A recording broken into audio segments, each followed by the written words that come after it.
Doncs què tal? Bona tarda. Em dic Marc Galindo Mollés. Actualment estic treballant com a professor de secundària a l'Eugeni d'Ors, a l'Institut de Vilafranca. Abans de plantejar un dels reptes, per posar un exemple, jo diria que el professor actual, el professor del segle XXI, cal que conegui no només les ràtios i que s'adapti a les ràtios, siguin lo extenses que siguin, sinó conèixer individualment els seus alumnes. Perquè, per exemple, un dels reptes que ens podem arribar a trobar és de cara a les noves tecnologies. Em passa molt que pugui plantejar una webquest personal sobre les famílies d'instruments o qualsevol cosa que sigui feta amb ordinador i que hi hagin alumnes que em plantegin «podríem fer-ho servir amb el telèfon?» Clar, ja sabem què passa amb els telèfons a dia d'avui.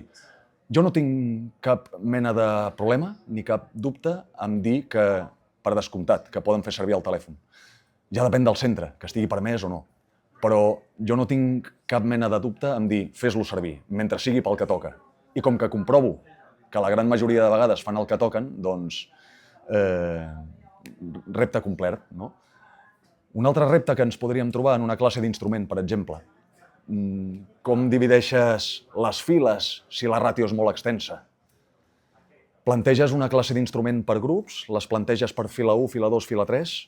Dependrà del grup, del que els hi costi a cadascú i de moltes coses. L'assignatura de música té una cosa molt bona, i és que algunes classes seran més teòriques, algunes seran d'escriure, altres seran de fer servir un editor de partitures, que es fan servir molt a dia d'avui, lògicament, no? I altres seran directament de pràctica cantada o de pràctica instrumental. Això és el que fa que el professor s'hagi de plantejar múltiples solucions i desenvolupar multitud d'estratègies per assolir tots aquests objectius que he comentat.